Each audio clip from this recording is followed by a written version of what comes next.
Hello friends, మా ఇంట్లో చేసుకున్న బెండకాయ పులుసు రెసిపీ చూసేద్దామా. ముందుగా పొయ్యి మీద ఒక కడాయి పెట్టుకొని అందులోకి ఒక 3 టేబుల్ స్పూన్లు ఆయిల్ యాడ్ చేసుకోవాలి.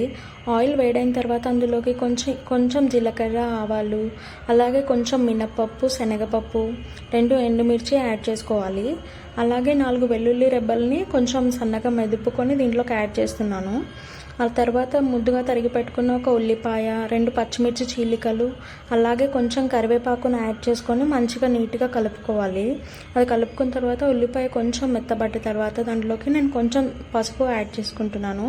పసుపు యాడ్ చేసుకున్న తర్వాత ముందుగా కడిగి పెట్టుకున్న బెండకాయ ముక్కల్ని కూడా యాడ్ చేసుకోవాలి. బెండకాయ ముక్కల్ని యాడ్ చేసుకొని మనం నీట్గా కలుపుకోవాలన్నమాట. ముక్కలన్నిటికీ పట్టేలాగా కలుపుకున్న తర్వాత దీంట్లోకి నేను కొంచెం సాల్ట్ యాడ్ చేసుకుంటున్నాను. రుచికి తగినంత యాడ్ చేసుకోండి సాల్ట్ అయితే. సో నేను ఇక్కడ మెజర్మెంట్స్ ఏమి ఇవ్వట్లేదు. సో బెండకాయ ముక్కల్లోకి సాల్ట్ యాడ్ చేసుకున్న తర్వాత ఒక 5 నిమిషాలు లో ఫ్లేమ్లో మగ్గించుకోవాలి. కొంచెం బెండకాయ మెత్తబడ్డ తర్వాత దాంట్లోకి మనం ఒక 2 స్పూన్ల కారం, అలాగే 1 స్పూన్ ధనియా పౌడర్ యాడ్ చేసుకుంటున్నాను. ఈ కారం, ధనియా పౌడర్ 2 ముక్కలకు పట్టేలాగా నీట్గా కలుపుకోవాలి. నీట్గా కలుపుకున్న తర్వాత ముందుగా నానబెట్టుకున్న చింతపండు నుంచి తీసిన రసాన్ని నేను ఇక్కడ యాడ్ చేసుకుంటున్నాను. సో నానబెట్టినది అయితే చూపించలేదు. సో నేను ఆల్రెడీ రసం తీసి పెట్టుకున్న దాన్ని ఇక్కడ యాడ్ చేసుకుంటున్నాను.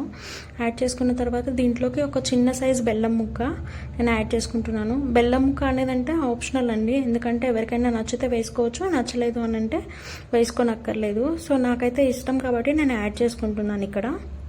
సో ఇది ఇలా పెట్టిన తర్వాత ఒక 15 నిమిషాలు మరగనివ్వాలి. ఇది మంచిగా మరిగిన తర్వాత వీడియోలో చూపిస్తున్నట్టుగా అలా మరిగిన తర్వాత ముక్క మెత్తబడ్డ తర్వాత మనం ఒక 2 టేబుల్ స్పూన్ల శనగపిండిని తీసుకొని వాటర్లో ఉండలు లేకుండా కలుపుకొని ఆ మిశ్రమాన్ని దీంట్లో పులుసులోకి యాడ్ చేసుకుంటున్నాను.